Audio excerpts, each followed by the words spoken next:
Bible que je ne comprenais pas. Alors comme souvent, lorsque je ne comprends pas certaines choses, la solution c'est de prendre un stylo et un papier et de commencer à écrire. Et c'est comme ça que j'ai commencé à écrire ce texte. Le thème de ce texte, c'est là-bas. Alors, accordez-moi votre attention pendant quelques minutes et ensuite je disparaîtrai. Pas pour mourir, mais pour rentrer à ma place.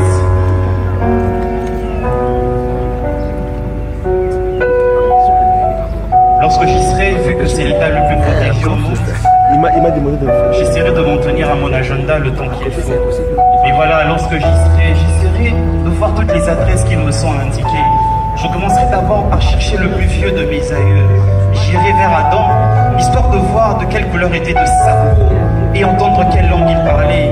Je lui poserai la question, qu'as-tu ressenti vraiment en voyant ta version améliorée et modifiée, ma grand-mère Ève? En quittant Adam, j'irai directement vers Noé et je lui dirai, merci pour cette leçon, Dieu a toujours raison. De là, j'irai vers Abraham et je lui dirai, comment fait-on pour croire? Comment fait-on pour croire aux promesses sans les avoir vues? Et de là, j'irai chercher Sarah et je lui demanderai de me raconter cette grossesse qui avait les allures d'une prouesse. Je quitterai Abraham, je quitterai Adam et j'irai chercher Moïse. En voyant Moïse, je lui dirai, mais est-ce que tu sais que le premier des aquariums qui est venu sur terre a commencé à cause du fait que tu as élevé les mains? Je lui dirai, comment se sent-on lorsqu'on parle avec Dieu comme à un ami? En quittant Moïse, je chercherai son plus proche voisin et je chercherai Josué. Je lui dirai, montre-moi tes mains. À quoi ressemblent les mains d'un homme qui combat? À quoi ressemblent les mains d'un guerrier, histoire de voir si j'ai ses mains? Et de là, je quitterai Josué et je lui demanderai avant de partir, dis-moi, Acapaon, était-ce de la peur ou de l'assurance? Mais voilà, en quittant Josué, j'irai vers Ruth et je lui dirai ceci. Merci pour cette magnifique leçon sur la profondeur de la sensibilité prophétique. Je quitterai Ruth et j'irai vers Esther. Mais voilà, puisqu'il faut parler des femmes et qu'il s'agit de vous, j'irai vers Esther et je lui dirai, mais explique-moi un peu, comment est-ce que tu as fait? Le roi avait dit qu'il n'était pas possible de lui approcher sans accès autorisé. Elle dira que certaines femmes des hommes haut placés ont besoin d'avoir du courage pour que d'autres puissent survivre. Voilà, je quitterai Esther et j'irai vers Naomi. À elle, je ne dirai rien, je lui dirai juste salut, tu as été importante dans la parole de Dieu. Je quitterai Naomi et je continuerai mon périple. J'irai vers Daniel et je lui dirai, allez, dis-moi la vérité, dans la fosse au lion, est-ce que tu avais peur ou tu avais de la foi? Et il me dira, non, je n'avais ni l'un ni l'autre. Dieu était avec moi, il tenait fermer la gueule des lions. En continuant d'avancer, je chercherai Jonas et je lui dirai, mais... Je dirais, Jonas, merci pour cette magnifique expérience sur la repentance. Je continuerai mon chemin et je trouverai David. À lui, je lui dirai, mais comment as-tu fait pour écrire ces psaumes? Mais tu sais, tu étais le premier slameur de tous les temps, en fait.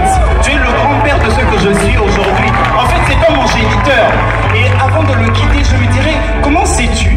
Comment savais-tu qu'il était le plus beau des fils des hommes? Et il me répondra que si tu continues ce périple, tu comprendras. Alors je lui dirai, ok, j'irai jusqu'au bout. Alors en quittant David, je saluerai Salomon histoire de lui demander, mais en fait, ils disent que tu étais l'homme le plus riche de tous les temps, mais à combien s'évalue ta fortune? Me dira, Dieu seul a la réponse de cela. Alors je quitterai Salomon et je continuerai mon périple.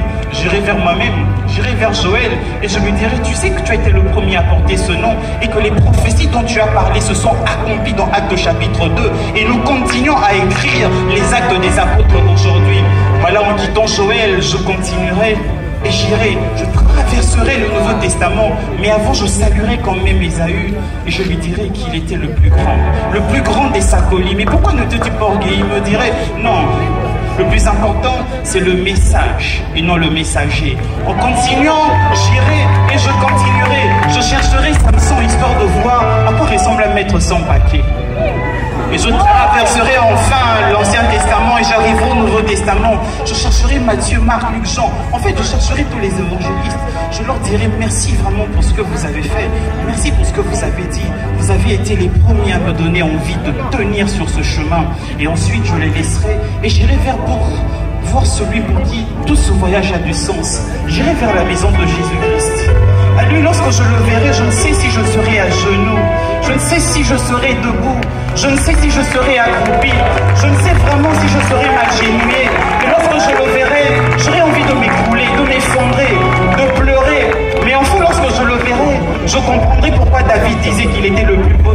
hommes.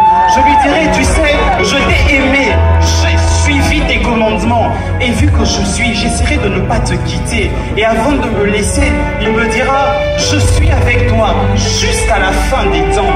Avant de laisser Jésus, je lui demanderai une petite pause. J'irai vers Paul, j'irai vers Jacques, j'irai vers Pierre, j'irai vers tous ces héros de la Bible. Et je leur dirai, merci de nous avoir tracé le chemin sur lequel nous sommes en train de marcher aujourd'hui.